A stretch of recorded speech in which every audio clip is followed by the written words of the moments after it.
Hi friends, welcome back to our channel Yathvi beauty world. இன்றைக்கி என்ன பார்க்க போகிறோன்னா 8 மூலிகை வச்சு நம்ம யூஸ் பண்ணுறதுனால நம்மளுக்கு சளி பிடிக்காமல் ஜுரம் வராமல் எப்படி பார்த்துக்கிறது தான் பார்க்க போகிறோம். அதுக்கு முன்னாடி நம்ம சேனல் இதான் ஃபஸ்ட் டைம் பார்க்குறவங்க தான் ப்ளீஸ் சப்ஸ்கிரைப் பண்ணிக்கோங்க. வாங்க வீடியோக்குள்ளே போகலாம். இது என்னென்னு பார்த்தீங்கன்னா நொச்சி தலை, கருப்பு நொச்சி எடுத்திருக்கேன். இது பார்த்திங்கன்னா உடம்புக்கு ரொம்ப ரொம்ப நல்லது. இந்த நொச்சித்தலை பார்த்திங்கன்னா நம்ம தலையில் இருக்கிற தேவையில்லாத தண்ணியை இது எடுத்துடும். இது சளி, தலைபாரம், தலைவலி, ஒற்றை தலைவலி, சைனஸு இந்த மாதிரி இருக்கிற பிரச்சனைகள் எல்லாத்தையும் இது எடுத்துடும். அடுத்து நம்ம பார்க்க போகிறது வந்திங்கன்னா துளசி இது சளி, இருமல், ஆஸ்துமா, மூச்சு குழாய் பிரச்சனை இது எல்லாத்துக்குமே இது யூஸ் ஆகும். இது கருப்பு துளசி நான் எடுத்திருக்கேன்.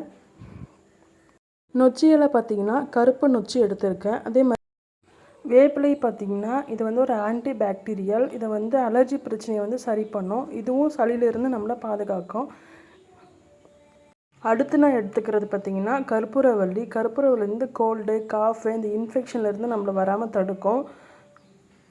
இது எல்லாமே பார்த்திங்கன்னா நம்ம வீட்டுக்கிட்ட இருக்கிற பொருள் தான். அடுத்து நான் எடுத்துக்கிறது பார்த்திங்கன்னா மிளகு ஒரு 15 மிளகு நான் எடுத்துக்கிறேன். மிளகு பார்த்திங்கன்னா உடம்புல உள்ள தொற்று கிருமியை அழிக்கும். அதே மாதிரி ஆன்டி பாக்டீரியல் சக்தியை அதிகப்படுத்தும்.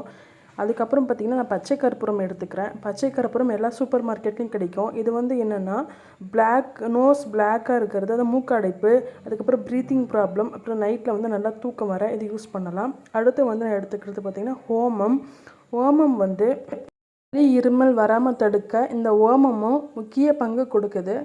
ஸோ நான் சொல்கிற பொருள் எல்லாமே மறக்காமல் போட்டு நீங்கள் யூஸ் பண்ணிங்கன்னா உங்களுக்கு இந்த சளி, இருமல் தொல்லை வராமல் இருக்கும்.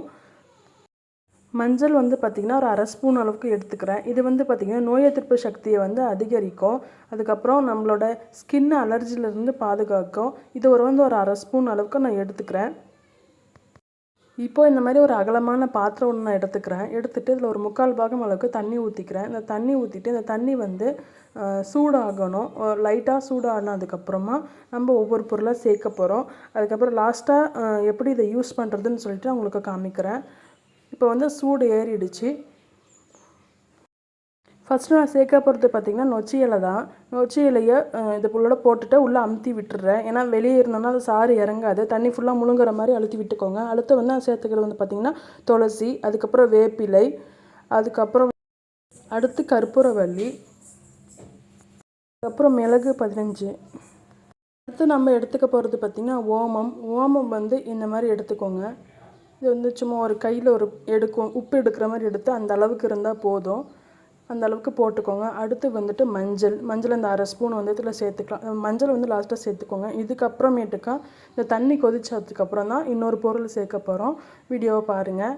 இது எல்லாத்தையும் இப்படி கலந்து விட்டுட்டு இதை மூடி வச்சுக்கோங்க. இது ஒரு 15 மினிட்ஸ் இந்த தண்ணி நல்லா கொதிக்கணும். இப்போ 15 மினிட்ஸ் கழிச்சு 15 நிமிஷம் கழித்து நான் இந்த மூடியை ஓப்பன் பண்ணுறேன். பாருங்கள், இந்த மாதிரி நல்லா கொதிக்கணும். அப்போ தான் அதோட சாறு எல்லாம் முழுசாக நம்மளுக்கு கிடைக்கும். இந்த மருத்துவ குணம் ஃபுல்லாக நம்ம உடம்புல அப்போ தான் அப்சர்வ் ஆகும். அடுத்து நான் இந்த கற்பூரம் ஒரு சின்ன துண்டு அளவுக்கு சேர்த்துக்கிறேன். இந்த கற்பூரம் போட்ட உடனே அடுப்பை ஆஃப் பண்ணிவிட்டு இதை எடுத்துக்கோங்க. எடுத்துகிட்டு இந்த மாதிரி ஒரு துணி போட்டு எடுத்துகிட்டு நீங்கள் ரூமுக்குள்ளே கீழே வச்சுட்டு அதுக்கப்புறம் பெட்ஷீட் போட்டு இந்த ஆவி பிடிச்சிங்கன்னா இதோட மருத்துவ குணம் ஃபுல்லாக நம்ம பாடிக்கு அப்சர்வ் ஆகும். நம்ம சளி, இருமல், ஜலதோஷம், தலைவலி, ஒற்றை தலைவலி, சைனஸு, இருமல், ஃபீவர் இது எல்லாமே போயிடும். அது 100% மூலிகையே நம்ம போட்டிருக்கோம். கண்டிப்பாக உங்களுக்கு இந்த வீடியோ யூஸ்ஃபுல்லாக இருந்திருக்கும்னு நினைக்கிறேன். இந்த வீடியோ பிடிச்சிருந்தா ப்ளீஸ் லைக் பண்ணுங்கள், ஷேர் பண்ணுங்கள், கமெண்ட் பண்ணுங்கள். பாய், தேங்க்யூ.